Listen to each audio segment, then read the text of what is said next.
Lorsqu'on parle d'éco-spiritualité, dans éco-spiritualité, il y a le terme écologie, bien sûr, et spiritualité. Mais est-ce que ce n'est pas un peu un pléonasme, dans le sens où est-ce que la spiritualité n'est pas toujours liée à l'écologie, et est-ce que l'écologie n'est pas toujours liée à un aspect spirituel, puisqu'elle parle de la vie, donc l'esprit qui coule dans toute vie. Et est-ce que le rôle de nous, les êtres humains, ce ne serait pas de favoriser la vie dans toutes ses dimensions, pour qu'elle chante les louanges du divin. En tout cas, dans notre église, le village mosaïque, c'est ce qu'on essaye de faire.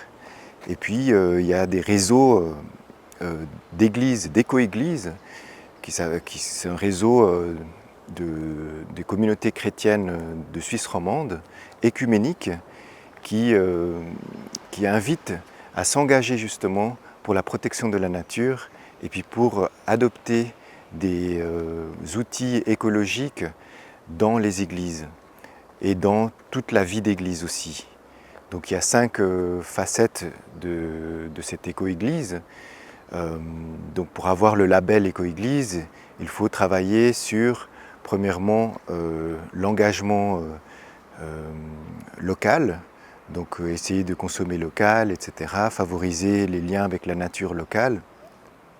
Et puis, deuxièmement, il y aurait ce côté du bâtiment aussi, de réduire en fait la pollution du bâtiment et puis les pertes d'énergie. Il faut savoir qu'en Suisse, 40% de la perte d'énergie vient des bâtiments, du chauffage. Donc essayer de réduire et puis de rendre plus efficaces les bâtiments.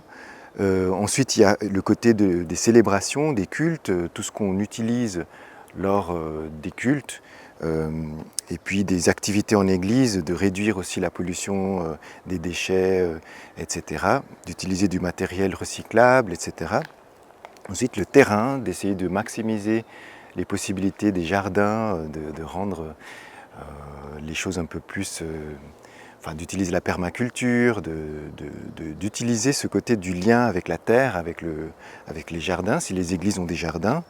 Et puis la dernière chose, c'est le mode de vie, bien sûr, individuel, d'utiliser les transports publics, de ne pas continuer à accélérer cette pollution planétaire, et puis dans notre consommation surtout. Donc consommer local, consommer aussi de plus en plus végétal, et puis consommer aussi de manière saine, naturelle. Alors, cette idée qu'il y a des théologiens comme Jacques Ellul qui ont parlé de cette façon d'être dans le sacré, et que en fait ce n'est pas la technique qui est le problème, mais c'est que l'on a transféré le sacré sur la technique. On est en train de sacraliser la technique, et c'est ça qui nous a servi.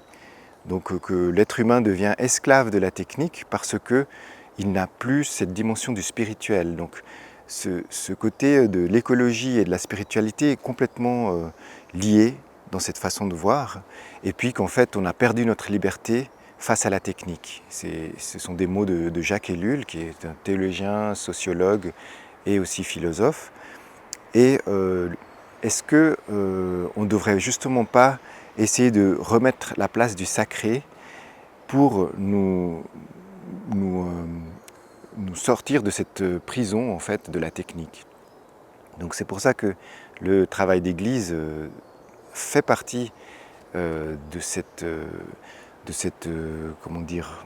activisme écologique, et puis que la spiritualité doit être aussi de pair dans ce genre d'approche. Moi je pense aussi à ce qui s'est passé avec les Amérindiens. L'État américain a voulu donner 105 millions de dollars aux Sioux pour qu'ils leur donnent les Black Hills, les montagnes des Black Hills.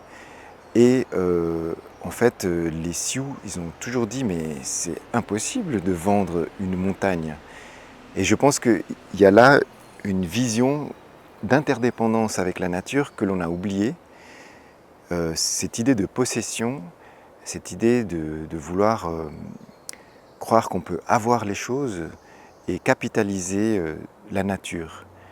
Et donc cette interdépendance vient de cette vision de tout est esprit et on ne peut pas posséder l'esprit. Donc faire de l'écologie sans avoir un aspect spirituel, je pense que c'est quand même butoir, c'est quand même quelque chose qui nous limite parce que ce n'est pas que l'environnement. L'écologie, ce n'est pas la nature qui est séparée de l'homme, mais nous sommes nature, nous sommes en fait poussière et retournons à la poussière. Et que l'on parle de la nature comme une création ou bien comme quelque chose qui a déjà été créé, ça c'est un débat entre personnes qui croient à la religion et d'autres pas, ou à un Dieu créateur, mais c'est pas tellement le problème. Moi je pense que c'est de retrouver cette interdépendance avec la nature qui est la solution. Et les Amérindiens appelaient ça le Vacan, c'est-à-dire le cercle de tous les êtres vivants. En tant que chrétien, je pense qu'il y a cette assertion que l'on peut faire que nous venons de la nature, nous sommes censés être responsables aussi de nos vies et de tout ce qui nous entoure et de favoriser la vie. Donc ce rôle de l'être humain qui est de favoriser la vie pour qu'elle puisse continuer à chanter les louanges de Dieu.